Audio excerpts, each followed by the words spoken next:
यही बुद्ध जिनकी मैं आपसे बात कर रहा हूं बहुत बुढ़ापे में हुए। सिद्धार्थ इनका नाम था, बहुत बुढ़ापे में पिता की संतान हुए।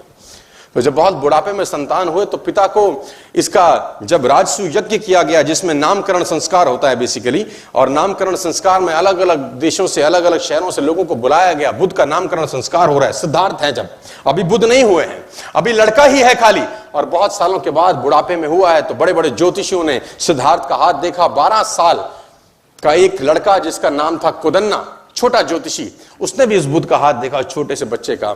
उसने अलग अलग राजाओं से, अलग अलग ज्योतिषियों से उस महाराज ने बुद्ध के बारे में पूछा जो सिद्धार्थ थे कि इसका जीवन बताओ क्या होगा।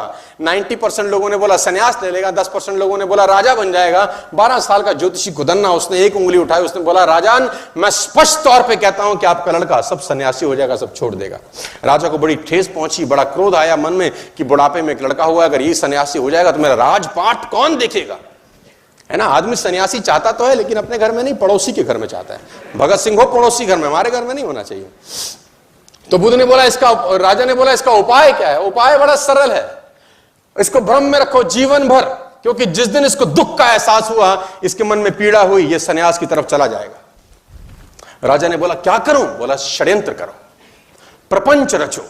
कैसे। बोला जिस महल में रहता है गर्मी है तो सर्दी एहसास ना हो, सर्दी में गर्मी का एहसास ना हो, इसको शराब पिलाओ, लड़कियों से घेरे रखो, इसके इर्द गिर्द झूठा संसार रखो, इसको पता नहीं चलना चाहिए कि दुख नाम की कोई चीज होती भी है।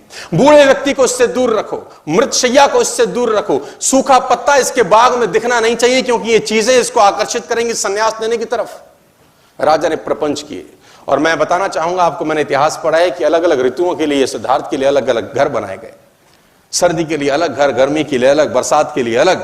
और बाग में उसके 24 घंटे 12 के 12 महीने उसके जो बगीचे में जो उसके जो माली थे वो 12 के 12 महीने बागवानी करते थे। पीला पत्ता उसमें अलाउड नहीं था क्योंकि पीले पत्ते को देख के सन्यास जाग सकता है।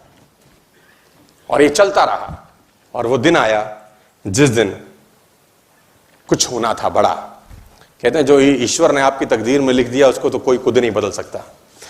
सिद्धार्थ को एक युवक महोत्सव में भाग लेने जाना था। उस युवक महोत्सव का उद्घाटन युवराज ही करते थे। डुंडी पीटी गई, मुनादी कराई गई पूरे शहर के अंदर कि जिस रास्ते से सिद्धार्थ निकले, खबरदार कोई बूढ़ा व्यक्ति नजर नहीं आना चाहिए, खबरदार कोई साधु ना दिखे, खबरदार कोई मृत्युशैया वहां से ना गुजरे। और पूरे के पूरे रास्ते से पीले पत्ते हटाए गए, हरे हरे बाग, ताकि बुद्ध को वो सब वैसे का वैसा लगे जैसे वो अपने महल में देखा करते थे। और वो महल से बाहर